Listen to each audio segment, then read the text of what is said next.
For the most of my career, I try to do everything myself. And we all have the same amount of time during the day. And we can only do so much time out of the day. And when people tell you that you need to live a balanced life, you will never have a balanced life. We can strive for it, but we'll never have or achieve true balance in life. Hey guys, welcome back to the Leadership Stack Podcast, the podcast for entrepreneurs by entrepreneurs to increase your leadership, teamwork, and profits. This is your host, Sean C., aka Mr. CEO at 22.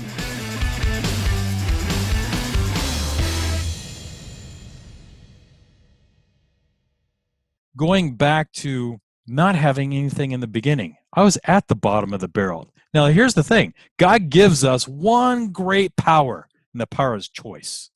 Make a choice.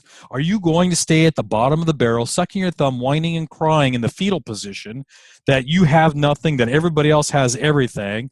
Or are you going to take the purpose He's given you in life and utilize it to help not only you, but others that are around you? So you were able to learn about all these things about real estate, and a lot of entrepreneurs also want to get into real estate, either as an end game strategy or as a supplement, sort of like a passive income while they're doing their business. What are your methods in creating wealth using real estate? Well, to create wealth, you actually have to buy and hold.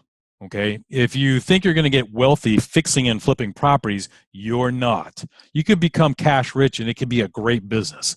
How do I know that? Because that's how I started and that's what I do today.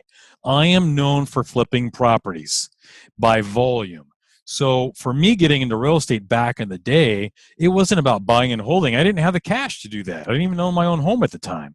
It was about buying something, creating value, and selling at retail value. And so when you told your audience that you really need to learn and do your due diligence about the business that you're seeking, I couldn't agree with you more, because I can tell you this, as a real estate coach and instructor, most people fail in real estate because they don't study, and it's a huge issue. You know, they just want deals to fall in their lap, or they want someone to provide it for them, and I won't do that. So to answer your question, you have to buy and hold real estate for the long term so that you can get the trifecta. And the trifecta is cash flow, appreciation in value of that asset, and the tax benefits. And when you can take those three ingredients and intertwine them, that is a true wealth builder. If you remove one of those ingredients, you're not building wealth. You either have a tax deduction, or you have something that's possibly growing in equity, or you have cash flow. But you have to have all three. So I'm not really an expert on real estate, but what I can understand is cash flow would be the rentals, equity would be when you sell it finally, and the tax benefits comes only in the US when you sell it. Is that right? Somewhat right. So the cash flow, obviously, we all understand cash flow, I believe, right? Cash flow is what you net after all expenses. And that's important. That's what everybody's after. Everybody's after cash flow. You don't want something in the negative position.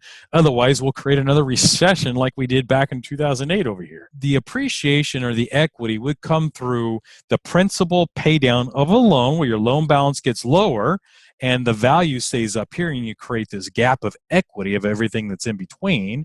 And then the value of this property growing because of demand, creating another gap of equity through appreciation. And I can tell you right now that the quickest path to wealth is through appreciation. It's not through cash flow, and it's not through tax deductions. I can give you a good example. I can't speak for the Philippines, but I can speak for here in the United States. And I'm in Southern California. There's a lot of demand here. So when we had the Great Recession 2008, we were at the top and we quickly sunk to the bottom. Since we have a very strong economy here, and we have demand for rentals and for home buyers, we are one of the quickest to bounce back up. There are still markets today, 12 years later, that are still trying to recover from the recession. But where I'm at is not one of them. Why is that? That is because the demand when it comes to real estate, the demand for rentals and demand for home ownership.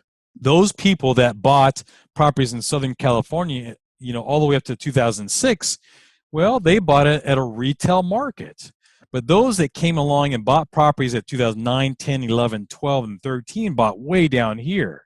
And now we're in getting ready to hit 2021. Those people that bought in the post-recession are up here, and they've created this equity gap. Their house has doubled or tripled in value. Now, that could be literally hundreds and hundreds of thousands of dollars for your average house. Where if I were to go from cash flow of 2008 to 2020, we're not talking we're not even talking $100,000. We're talking maybe tens of thousands of dollars. So when I say appreciation is the quickest path to wealth, it has been shown historically over and over and over again that you must buy real estate in areas that are poised for appreciation if you want to grow value in your portfolio. Same goes for business. I would never get into a business to where I couldn't grow a value in equity spread, because businesses are not meant to be owned for a lifetime. They're meant to be bought and sold. And so my intentions with the many businesses I've been involved in is to take a business that is maybe distressed or a startup and grow value in it and then sell it at top dollar, kind of like buying a house that needs to be repaired, fixing it up, making it turnkey into a retail value, buy low, sell high, flip it, and get on to the next one. That is something that I have not looked into yet, buying a distressed business or a legacy business, growing it, because I think that takes so much time and effort to do. I mean, you are literally trying to repair a business, and you are also doing your other businesses, your other karate dojos or schools, and you're doing this real estate business. Now the question is, how are you doing all of these things?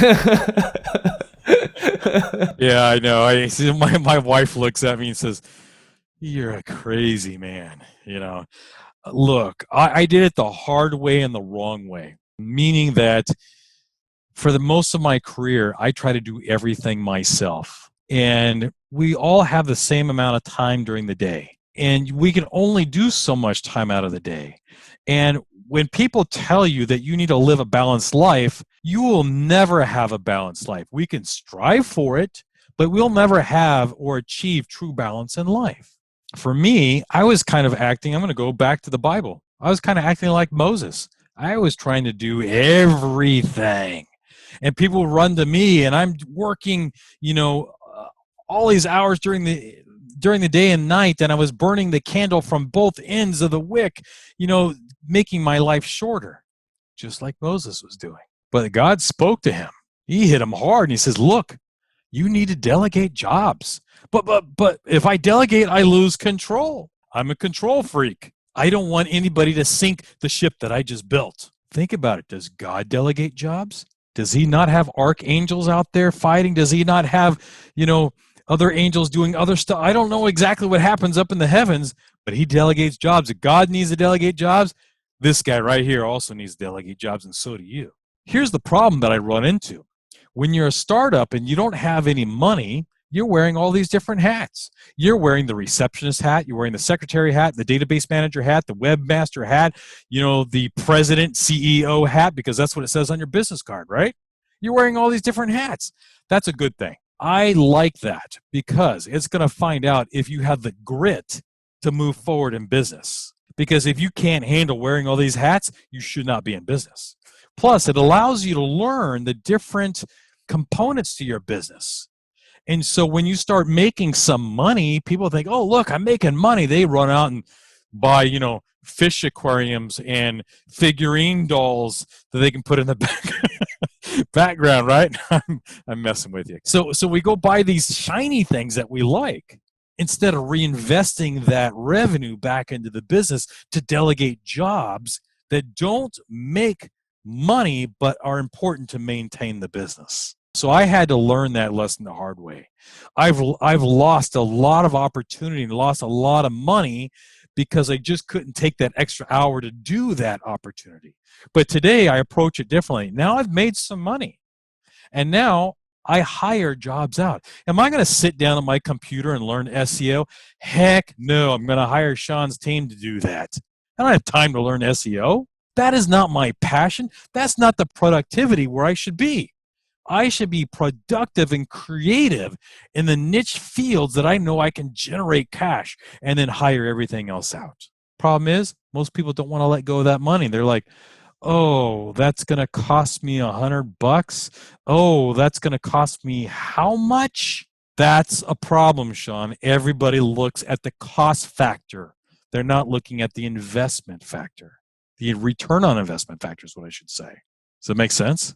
Makes sense. I'm going to stem from that question and ask you, delegating. All right. The question is, God knows who to delegate to because he created them, while we would have to delegate to people we don't know. We don't know their background, their history, how well they're going to be doing the job, how much we can trust them. How do you find the right people to delegate to? Yeah, darn. God's got it pretty easy, huh? Being all-knowing, he's got it easy. We got to do all the grunt work. Come on. Look, hiring people is tough, man. I hate it. I'm hiring right now for many positions. There's so many. Well, let me back up. You can be on social media and you can be whoever you want. I can be Iron Man if I wanted to be, right? Post a photo that's maybe not. I can play this whole different alias here. And that makes it hard because who am I really hiring? You know, anybody today can make up a resume. They can make up references. They can, you know, most people are taking online courses and have no hands-on experience, you know.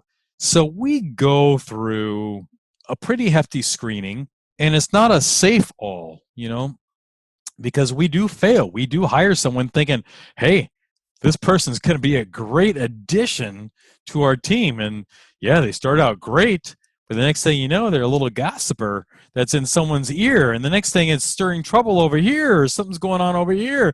Or you know what? They're not doing their work and they're just doing this all day long, scrolling on their phone, looking at Facebook. Well, so like Donald Trump, we say, you're fired, you know, and we got to move on to the next one. It's an unfortunate process because we all wish we can find somebody that is worthy right out of the box, like finding a prize inside that cereal box. Look what I got a winner, right? That's not real business. We have to do what I call weed the garden. And unfortunately, there's more weeds out there than flowers. Oh, hey, and since you're here, can you do me a favor? Can you hit on the subscribe button and hit the bell button and select all notifications so that whenever we have a new video, you're going to be the first one to know. Until then, keep leading. From a business aspect, I'd like to have Lebron. Kasi mas mahal yung mga Lebron eh. Parang 1:3 siya. Yung prices ng Lebron is 3 times more expensive than Curry. So if you're asking me what do I want as an investment, sana makakuha ang Lebron.